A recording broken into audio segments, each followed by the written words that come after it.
the basis of Buddhism and of Zen Buddhism, we can say it begins realizing this fact under our own feet.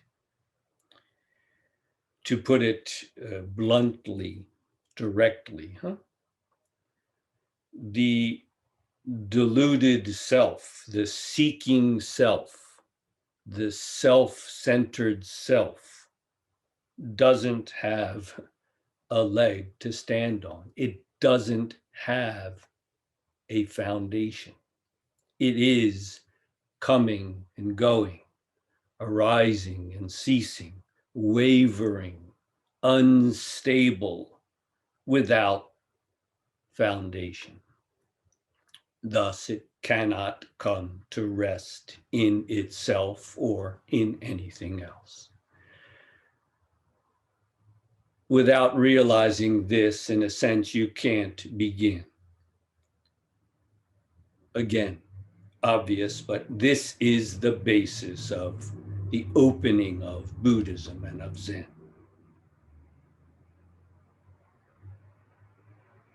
It is also, especially in Zen, the way through. Nothing but this is the way through.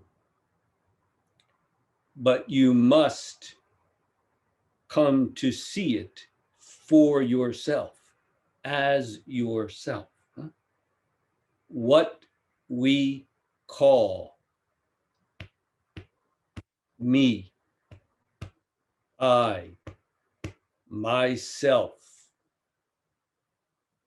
it sounds like something somewhere, maybe in my head or my heart or something.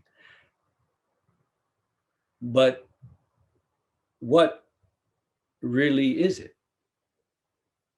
Until you directly and immediately see into that, realize it. The very attempt to practice itself is coming and going, it's wavering, it's unstable. It has no foundation. This is the frustration, the difficulty of practice. In effect, it is not practicing. It is simply following the deluded self around and around. And if we're honest with ourselves, we all know exactly what that is. How then is this also the way through? What is it to practice?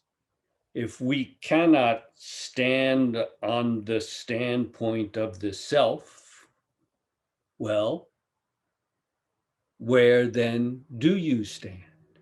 Where then do you practice from? You must make this clear in your own bones. Don't waste your time. Don't waste your life going around in mental circles, thinking about it, having ideas about it. As I mentioned the other day, a classic Zen statement which sums it all up. The way needs no cultivation. Just don't defile. Defile means to stain or corrupt or dirty. The way does not need to be cultivated in that sense, practiced. It's not that kind of a thing. But don't defile it. What does that really mean? How then do you practice in a way that needs no cultivation without defiling? You see, if we take these Zen expressions on the surface, oh, it sounds like, well, then everything's okay as it is, and I can just go along my deluded, painful, and suffering way, causing pain to myself and others, and pretend that I'm not. Okay, I like this. Let's go have a beer. You have to see that these expressions, you have to grab them by the horns and take them seriously as the matter of life and death that they are. Stop running away from them, corrupting them, defiling them. When you really see what it means, the way needs no cultivation. Just don't defile. You know how thoroughgoing the practice must be. Obviously, you cannot help but give all of yourself to this. If you don't give all of yourself, you know what happens. You just go around and around. And then you ask how to practice. You have to see what you are doing wrong and correct it. As long as you are humble, as long as you are sincere, and look what is under your own feet. What is this foundation you are relying on? You can see your way through, but you have to be sincere. You have to be humble. You can't run away from this. Run away as you like. You only end up back here, don't you? So stop wasting your time. And once see where you really are right here and now. See what it really is for this to be the way through. Not a leg to stand on. And you know what? You don't need a leg to stand on. Make that clear, and your practice is halfway done. This is inconceivable. It cannot be conceived, turned into an object. In a wonderful, marvelous way, this is beyond conception. It is inconceivable. Not because it's abstract, on the contrary, because it is right here. It is the mind chasing after something that is the abstraction. See it through. See it through. There's nothing abstract about this.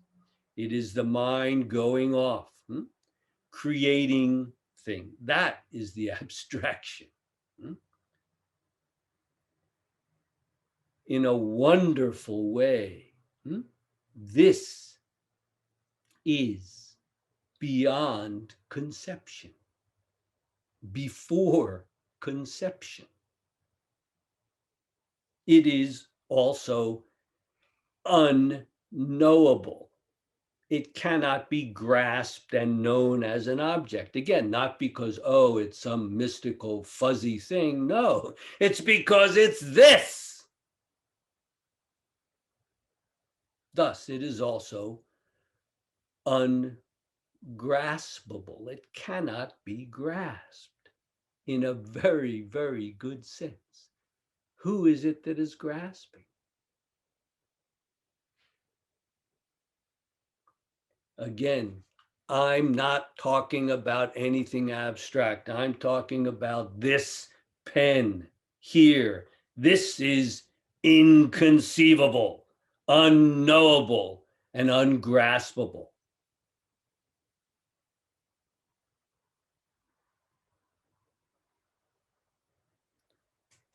The discursive mind must come to its own end. Otherwise, you will endlessly just go around in the same old circles. You must take your practice seriously. You must see how you are feeding the delusion. You are feeding the delusion. It cannot continue on its own unless you feed it, just as a virus needs a host. The discursive mind must, in a very good sense, shut down. Shut down. And when it has completely shut down, see, realize what is there. When mind has not turned it into anything, wonderful, terrible, good, bad, before, after, illusion, enlightenment, before mind has made that judgment. What is this? What is this? Before mind turns it into anything. What is it? It's all right there. If you stop feeding your delusive mind and then saying the practice is difficult. The practice is not difficult. Your mind is difficult. That's why the practice is necessary. Discipline is necessary. The way needs no cultivation. But maybe you could use a little, huh? Consider well. When you really see right here and now what this is, a new practice, in a sense, begins. Here is where the practice can really go seamlessly. It's not the end of practice. Letting go of the self, in a sense, is the beginning of real practice. Please don't turn it into something, anything. Let it be what it is.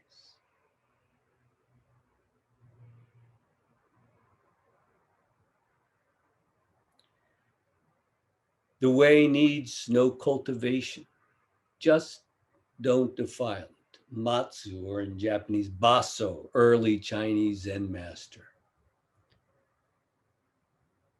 There's a very famous mondo exchange with a monk who went on to become one of his great successors. It sums up again the whole Zen quest, if we put it that way.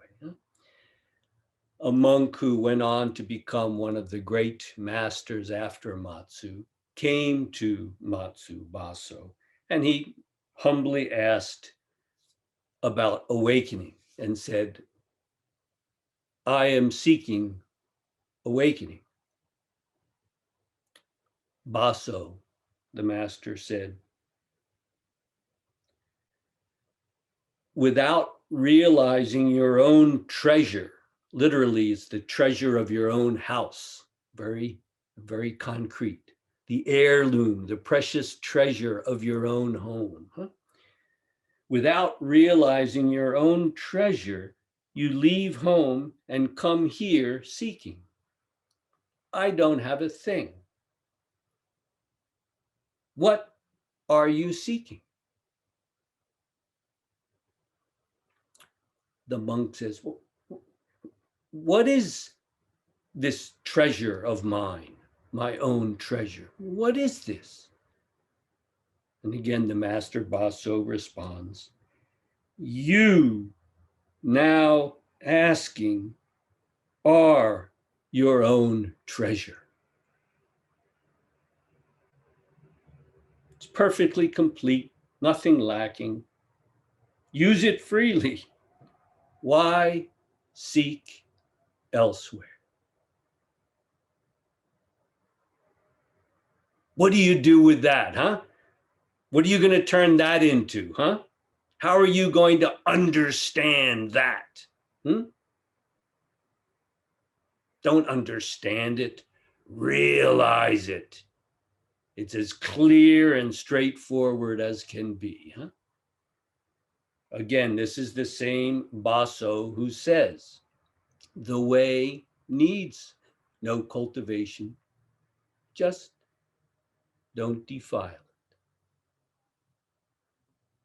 Again, the monk is asking, I come seeking awakening. Master, please teach me. And Basso says, without realizing your own treasure, you leave home and come seeking here. I don't have a thing. What are you seeking? The monk, huh? But what is my own treasure? The master, you now asking are your own treasure, perfectly complete, nothing lacking. Use it freely. Why seek elsewhere? Sit through that in this retreat. Huh?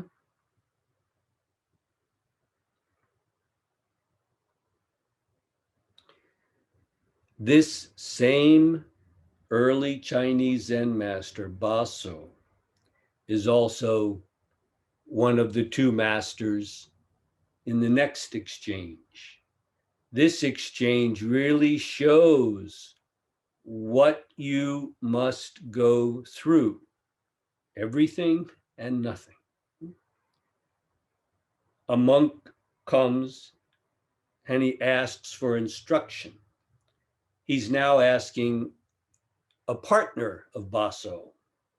The partner is called Sekito in Japanese. Sekito is more or less the forefather of Soto Zen. Baso is basically the forefather of Rinzai Zen, not that it matters.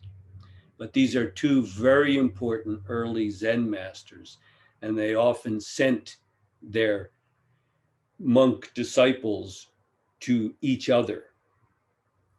Again, a monk has come, and this is also a monk who will go on to become a great master in his own right. And he asks humbly for instruction. The master Sekito says, this way will not do, nor will any other way, neither this way nor any other way. Now what? The monk was completely lost. Huh? No idea. So Sekito, the master, sends him off to Baso, the master in the other stories. The monk comes and humbly asks again for instruction. Now the second master, Baso, responds, sometimes I raise my eyebrows and blink my eyes, and sometimes I don't. Sometimes it works, and sometimes it doesn't. With that, the monk awakened. Awakening, he said, when I was with Sekito, the former master, I was like a mosquito trying to bite an iron ox.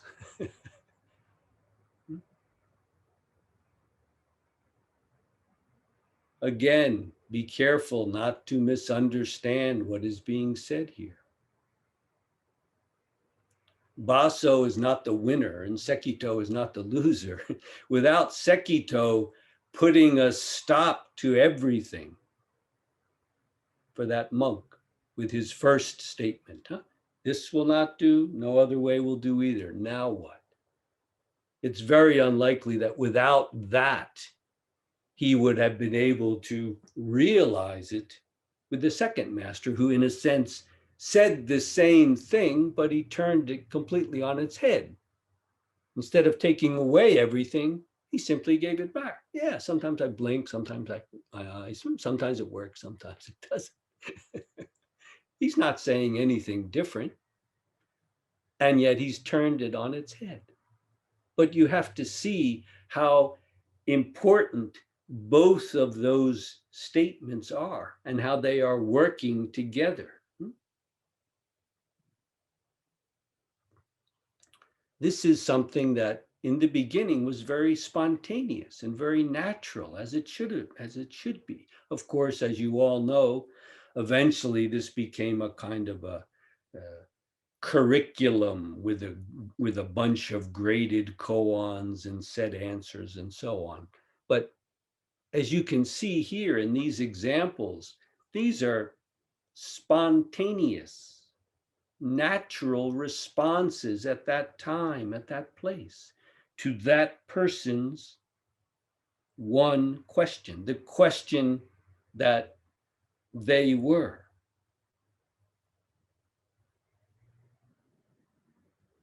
What is your question? The question that you are, not someone else's. What is the question that you must get to the bottom of in this life? There is the way through. There is the way through. These are several early examples that I have given. Let's take one more look at what it is when it's become mature a couple of generations later. This is just a couple of juicy excerpts from a sermon given by Yunmen or Ummon in Japanese, quoting from one of Ummon's sermons. Don't you know that the moment Deshan saw a monk enter the monastery gate, he drove him away with his stick? And when Mujiao saw a monk enter the gate, he would say, it's an open and shut case. Literally, it's a Genjo koan, but you're released from 30 blows. They're not even giving the monk or the layperson a place to stand, not a leg to stand on, for a very good reason. Then Yunmen continues by explaining.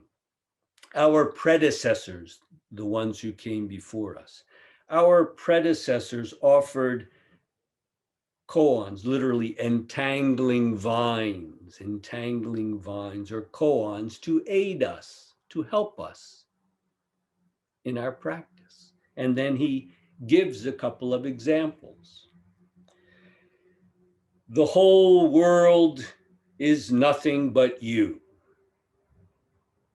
Get hold of this old monk on the tips of the 100 grasses. Find the Son of Heaven in the busy marketplace. A particle of dust arises and the whole world is contained. On the tip of a single lion's hair, the whole body manifests.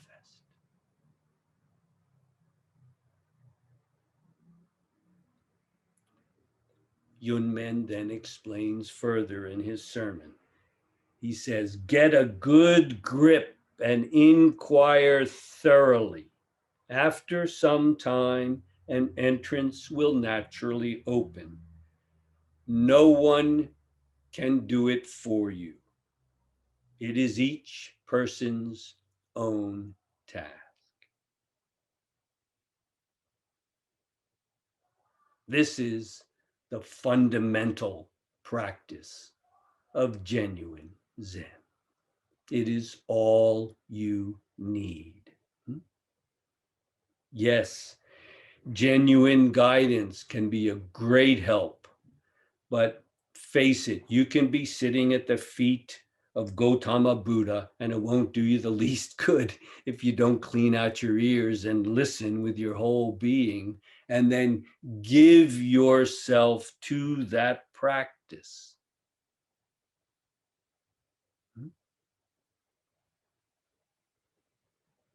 The rest is up to you.